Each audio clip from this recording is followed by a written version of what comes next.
te remercions, nous te bénissons ce matin. Merci pour cette opportunité que tu nous donnes de nous réunir une fois de plus dans ta présence.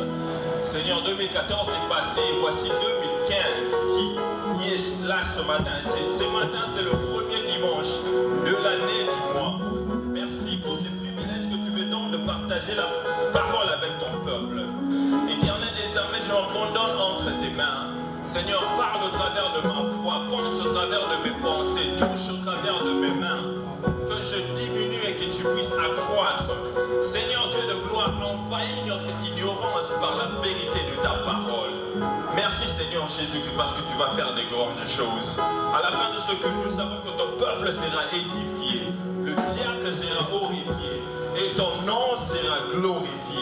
Au nom puissant de Jésus-Christ, nous avons ainsi prié. Quelqu'un puisse acclamer pour le Seigneur une fois de plus. Amen. Vous pouvez vous asseoir dans la présence du Seigneur. Je vous souhaite la bienvenue dans la présence du Seigneur ce matin. Amen. Et dans cette année 2015 aussi, est-ce que tu peux juste regarder celui qui est à côté de toi, dis-lui sois la bienvenue dans la présence du Seigneur. Dis-lui que tu es meilleur que 2014, que je t'avais vu en 2014, tu es mieux. Et tu es beau, tu es belle aussi. Et merci d'être mon voisin ce matin. Béni soit Dieu, le Père de notre Seigneur Jésus-Christ, qui nous a bénis de toutes sortes de bénédictions spirituelles dans les lieux célestes en Christ. Et je remercie aussi notre papa évêque pour cette opportunité qu'il m'a donnée pour partager la parole avec le peuple de Dieu ce matin et pour le leadership de l'Église qui m'ont fait confiance de me donner cette chaire le premier dimanche de l'année 2015. Est-ce qu'on peut acclamer pour eux une fois de plus? Sans pour autant plus tarder, nous allons ouvrir notre Bible dans le livre de 1er Samuel.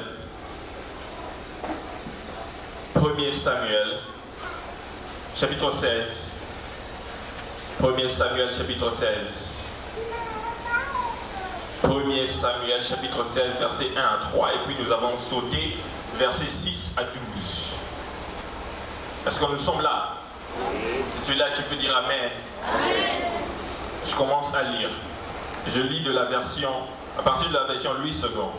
L'Éternel dit à Samuel, quand cesseras-tu de pleurer sur Saül? Je l'ai rejeté, afin qu'il ne règne plus sur Israël. Remplis ta corne d'huile et va. Je t'enverrai chez Isaïe, Bethlémite, car j'ai vu parmi ses fils celui que j'ai désiré pour roi. Verset 2, Samuel dit, comment irai-je? Saül l'apprendra et il me tuera.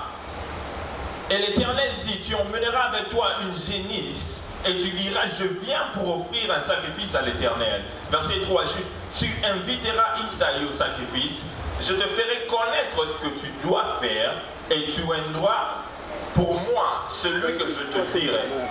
On va au verset 6. Lorsqu'ils entrèrent, il se dit, en voyant Eliab, certainement, loin de l'Éternel est ici devant moi. Et l'Éternel dit à Samuel, ne prends point garde à son apparence et à la hauteur de sa taille, car je l'ai rejeté. L'Éternel le considère parce que l'homme considère. L'homme regarde à ce qui frappe les yeux, mais l'Éternel regarde au cœur. Quelqu'un dit Amen. Isaïe appela Abinadab et le fit passer devant Samuel. Samuel dit, l'Éternel n'a pas non plus choisi celui-ci. Isaïe fit passer Shama et Samuel dit, l'Éternel n'a pas non plus choisi celui-ci. Verset 10, Isaïe fit passer ses 7 fils devant Samuel. Et Samuel dit à Isaïe, l'Éternel n'a choisi aucun d'eux. Puis Samuel dit à Isaïe, sont cela tous tes fils? Et il répondit, il reste encore le plus jeune. Il reste encore le plus jeune, mais il fait paître les brebis. Alors Samuel dit à Isaïe, envoie-le chercher, car nous ne nous placerons pas avant qu'il ne soit venu ici. Isaïe l'envoya chercher. Or, il était blanc avec de beaux yeux et une belle figure. L'Éternel dit à Samuel, lève-toi, oins-le, car c'est lui. Lève-toi, oins-le, car c'est lui.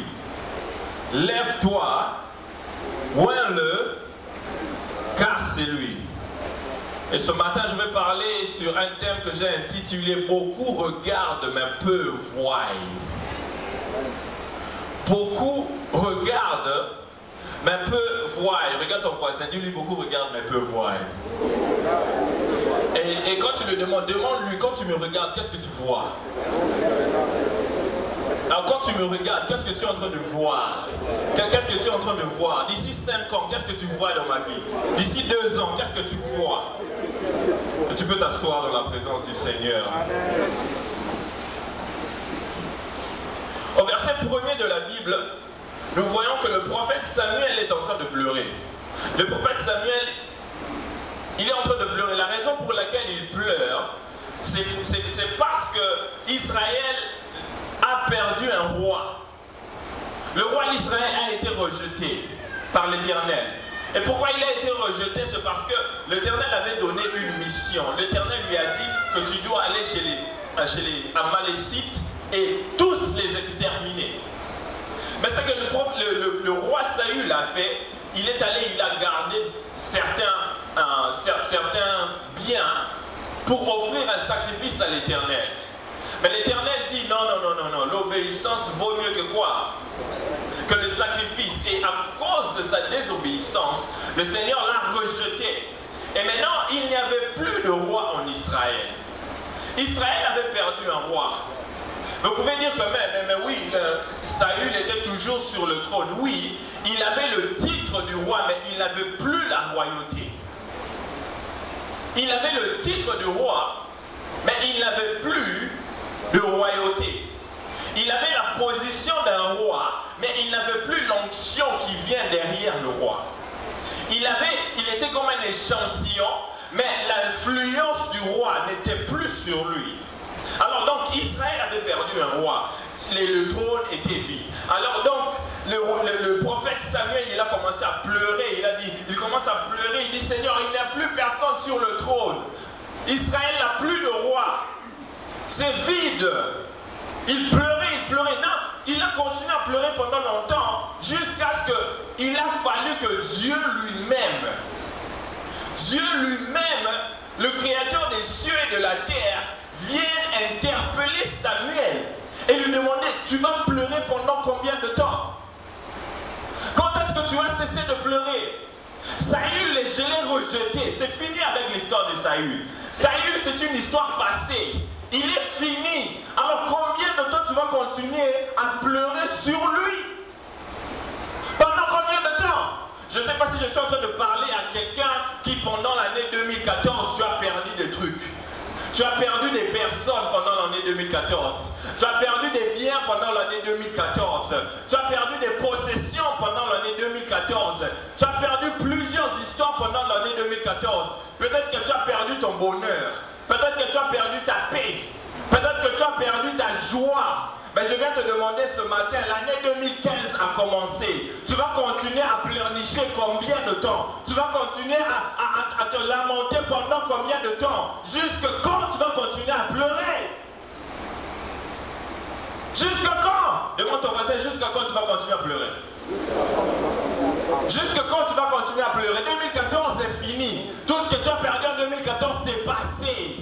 L'Éternel dit à Samuel, le Saül est parti. Saül est fini.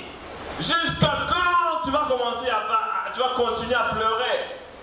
Et il continue à dire à Samuel, il lui dit au verset 1, il dit remplis ta corne d'huile et va, je t'enverrai chez Isaïe, le Bethlémite, car j'ai vu parmi ses fils, c'est lui que je désire pour roi. Il dit, j'ai vu parmi ses fils quelqu'un qui est j'ai déjà ordonné comme roi. Alors l'Éternel est en train de dire à Samuel, au prophète Samuel, que tout ce qui s'est passé là-bas dans le passé, laisse ça dans le passé. Le roi Saül est mort. Le roi Saül n'est plus roi d'Israël. Il n'a plus l'onction d'un roi. Alors c'est fini avec lui. Je l'ai déjà rejeté. Mais toi, arrête de pleurer, essuie tes larmes et lève-toi parce que je suis en train de faire quelque chose de nouveau. Oh, je viens dire à quelqu'un que tu es en train de pleurer pendant longtemps pour ce qui s'est passé en 2014. Je ne sais pas ce qui s'est passé. Tu as eu des moments difficiles. Tu as perdu des personnes. Tu as perdu ton bonheur. Tu as perdu des affaires. Tu as perdu plusieurs histoires. Mais je viens te demander, arrête de pleurer, essuie tes larmes et lève-toi. Parce qu'en 2015, Dieu veut faire quelque chose de nouveau dans ta vie. Oh, je viens répéter que Dieu veut faire quelque chose de nouveau dans ta vie. Alors tu dois te lever. Si tu étais couché par terre, essuie tes larmes. Dieu fait quelque chose de nouveau. Quelque chose de nouveau dans ta vie. Quelque chose de nouveau dans tes finances. Quelque chose de nouveau dans ton travail. Quelque chose de nouveau dans ton ministère. Quelque chose de nouveau dans tes affaires. Quelque chose de nouveau dans tes études. Quelque chose de nouveau dans ta famille. Si tu crois cela, dis Amen.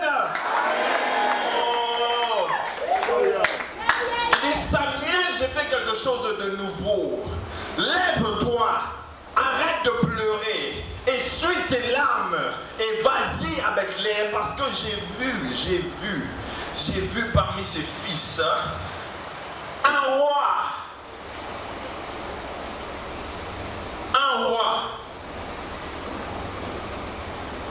Mais arrête de pleurer. Tes larmes, le fait que tu connais